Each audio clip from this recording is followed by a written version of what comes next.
ধরনের সাংবাদিকতা আমি শুনুন, আপনার কাছে প্রমাণ থাকে আপনি প্রমাণটা নিয়ে আসুন। এই ধরনের সাংবাদিকতার বিরুদ্ধে কিন্তু আমাদের ভয়েস রেজ করা উচিত। তুফানের পরে আমি যদি আপনার কাছে প্রশ্ন রাখি, তুফানের পরে লিখবে তো আরেকটা বিষয় হলো গত ঈদে আপনার সিনেমা চলেছে, সেখানে মন্ত্রীকে দিয়ে হলে ফোন দেওয়াতে হয়েছে।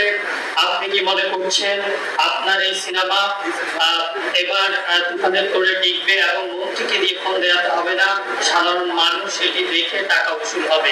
আপনার আত্মবিশ্বাসের জায়গাটা একটু জানতে। আপনি কি প্রশ্নটা করেছেন দেখতে চাই আপনাকে। সামনে আসুন।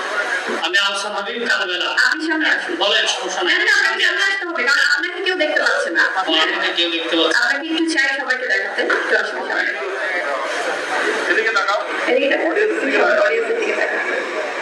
আপনি যে প্রশ্নটি করলেন, যে আমার মনে হয় যে আসলে দর্শকদের ভালোবাসাই সবচেয়ে বড় ভালোবাসা, এবং আপনি কোন মাধ্যম থেকে বলছেন? দৈনিক কালবেলা। দৈনিক কালবেলা থেকে। আপনি যে বললেন যে কাদেরকে দিয়ে ফোন করানো হয়েছে কোন সিনেমা চালানোর জন্য, আপনি সবাইকে এখন কথা দেন, যদি এটার প্রমাণ আপনি না দিতে পারেন সেক্ষেত্রে আপনার ক্ষেত্রে আমরা কি ব্যবস্থা নেব? দৈনিক কালবেলাতে কখনোই আমি ফোন করিনি, বরং দৈনিক কালবেলা থেকে আমার সাথে যোগাযোগ করা হয়েছে আপনাদের প্রোগ্রাম অ্যাটেন্ড করার জন্য। তো সামহাও আমি প্রোগ্রাম অ্যাটেন্ড করিনি বলে হয়তো আপনারা এই ধরনের কাজ করছেন। আমি এটা আসলে যদি এই ধরনের সাংবাদিকতা হয় সেক্ষেত্রে আমি আপনাদের কাছে প্রশ্ন রাখতে চাই যে আজকে আহসান হাবিব আপনি দৈনিক কালবেলা থেকে বলছেন যে কাদেরকে ফোন করে কোন সিনেমা চালাতে বলা হয়েছে। তো এই কথাটা আপনি প্রমাণ করতে, যেহেতু আপনি বলেছেন যে আপনার কাছে প্রমাণ আছে, আপনি প্রমাণটা নিয়ে আপনি আপনার কাছে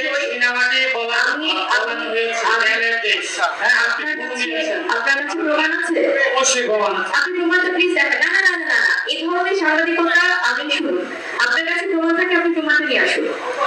এই ধরনের সাংবাদিকতার বিরুদ্ধে কিন্তু আমাদের ভয়েস রেজ করা উচিত, ঠিক আছে? আপনি প্রমাণটা, আপনি এখন কথা বলেছেন, আপনাকে এখন প্রমাণটা দেখাতে হবে।